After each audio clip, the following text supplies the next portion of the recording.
We the people want answers.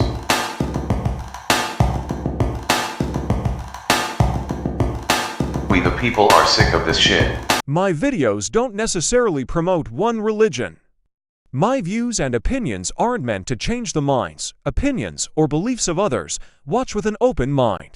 Copyright disclaimer under Section 107 of the Copyright Act of 1976. Allowances made for fair use for purposes such as criticism, comment, news reporting, teaching, scholarship, education, entertainment, and research. Fair use is a use permitted by copyright statute that might otherwise be infringing. All rights and credit go directly to its rightful owners. No copyright infringement is intended. We continue to uncover the profound wisdom within the timeless scriptures. Take care, and God bless. Hello everyone, welcome back to my channel. And in this video, we're going to look at Article 5 of the Constitution. So if you're ready to get them brain cows milked, let's get to it. Okay? Now before we dive into the actual text of Article 3, there are a couple things that you need to know about this article that will help you understand what's going on here. First, Article 3 establishes the judicial branch of government. Remember that the Constitution establishes three branches of government: the executive, the legislative, and the judicial. You already know about the other two, but Article 3 is all about the judicial branch. And of course, we've already looked at these in the last video, but in this one, we're going to look at Section 2 and Section 3, which we didn't cover in the last one. And second, keep in mind that Section 1 of Article 3 was added by the 11th Amendment, and it just defines the judicial power of the United States. It doesn't really do anything for us in terms of our study of the Constitution. So we're going to skip over that. All right, so let's begin with Section 2. All right, so here we go. The judicial power shall extend to all cases in law and equity, arising under this Constitution, the laws of the United States and treaties made, or which shall be made under their authority, to all cases affecting ambassadors, other public ministers, and consuls, to all cases of admiralty and maritime jurisdiction, to controversies to which the United States shall be a party, to controversies between two or more states, between a state and citizens of another state, between citizens of different states, between citizens of the same state claiming lands under grants of different states, and between a state or the citizens thereof and foreign states, citizens or subjects. In all cases affecting ambassadors, other public ministers and consuls, and those in which a state shall be a party, the Supreme Court shall have original jurisdiction.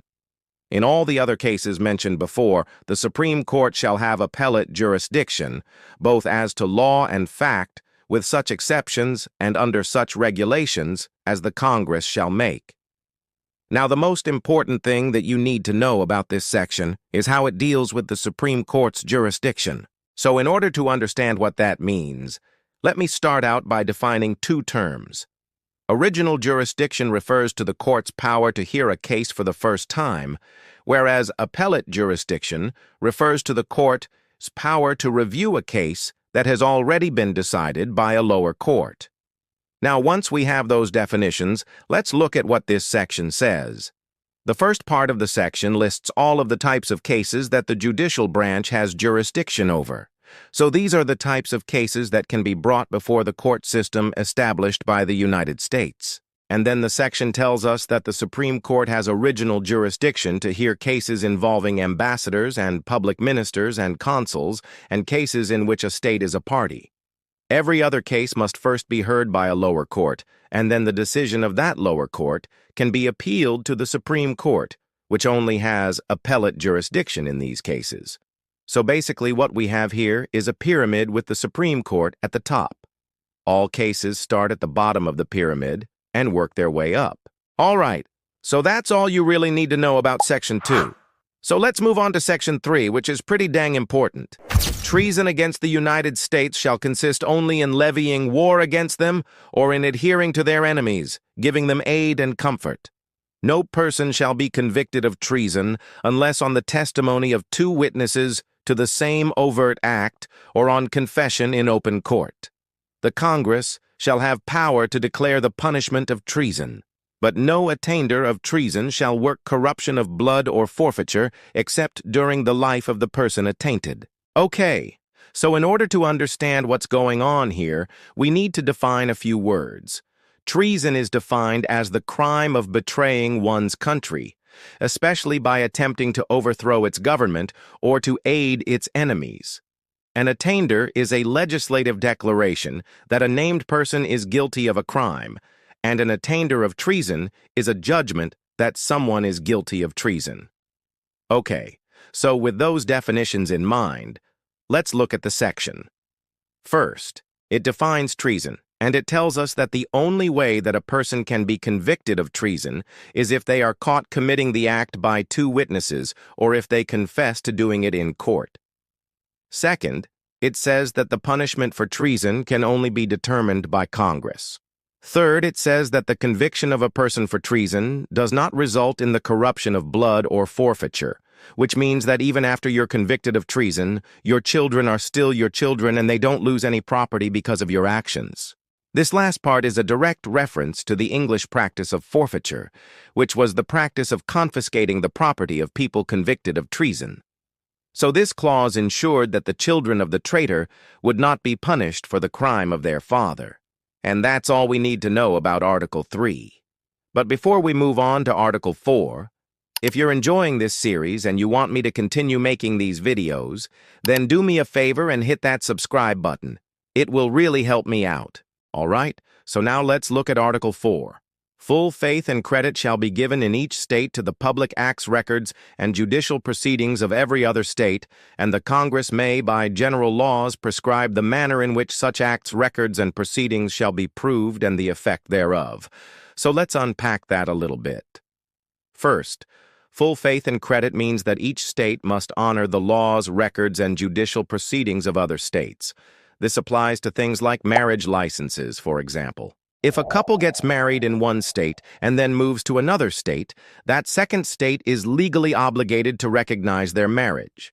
The second part of the section says that Congress can set the rules and regulations about how the records and acts of other states are to be proven in court in other states. B. The citizens of each state shall be entitled to all privileges and immunities of citizens in the several states. A person charged in any state with treason, felony, or other crime who shall flee from justice and be found in another state shall on demand of the executive authority of the state from which he fled be delivered up to be removed to the state having jurisdiction of the crime. So let's look at that. The first part says that citizens of each state are entitled to all the privileges and immunities of the citizens of other states.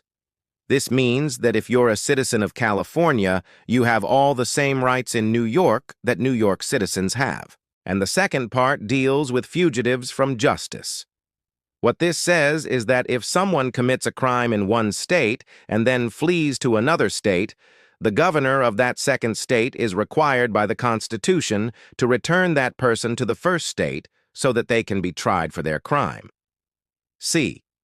No person held to service or labor in one state under the laws thereof escaping into another shall in consequence of any law or regulation therein be discharged from such service or labor, but shall be delivered up on claim of the party to whom such service or labor may be due. This section says that if someone is a slave in one state and escapes to another free state, that state cannot free that person from their alleged obligation to be a slave.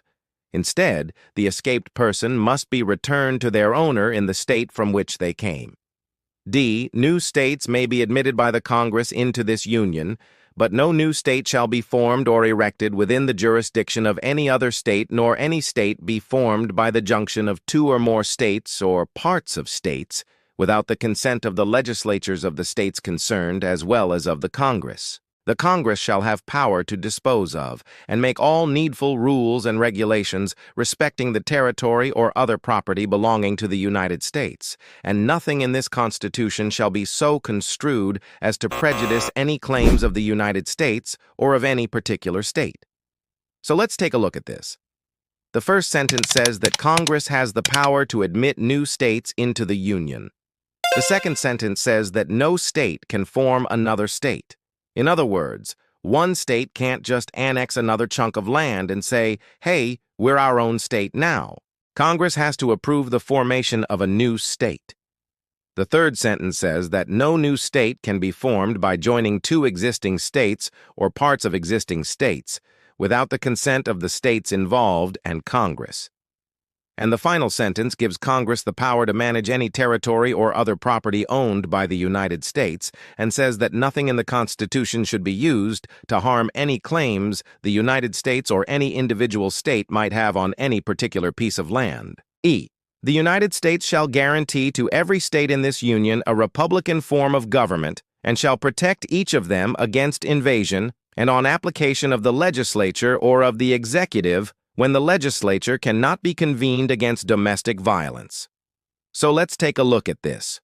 The United States guarantees that every state will have a republican form of government and that the federal government will protect each state from invasion and will put down any insurrection or rebellion that threatens the peace and security of the state. All right, so that's everything you need to know about Article 4. And that brings us to our last article, Article 5. The Congress, whenever 2/3 of both houses shall deem it necessary, shall propose amendments to this Constitution, or on the application of the legislatures of 2/3 of the several states, shall call a convention for proposing amendments, which in either case shall be valid to all intents and purposes as part of this Constitution, when ratified by the legislatures of 3/4 of the several states, or by conventions in 3/4 thereof, as the one or the other mode of ratification may be proposed by the Congress, provided that no amendment which may be made prior to the year 1808 shall in any manner affect the first and fourth clauses in the 9th section of the first article, and that no state without its consent shall be deprived of its equal suffrage in the Senate. So this article tells us how we can amend or change the Constitution. It tells us that the process begins with a proposal for an amendment which can come from either the Congress or the legislatures of 2/3 of the states. Once an amendment has been proposed, it must be ratified by 3/4 of the states in order to become part of the Constitution. And finally, it tells us that no amendment made prior to 1808 can diminish the voting power of any state in the Senate. All right. And that's all you need to know about the Constitution. Well, actually, that's not entirely true because there's a closing prayer. All right, so here goes. Almighty God, we acknowledge Thee the source of all our just powers that were the world over, and we humbly beseech Thee to bless this our state, and all the states which compose the Union with the favor of Thy blessings to the people thereof, may prove a blessing to the people thereof, and to the government of this state and of these United States may be a government of, by, and for the people. Amen. All right, like, comment, subscribe, share, and I'll see you next time. Thank you all for watching this here.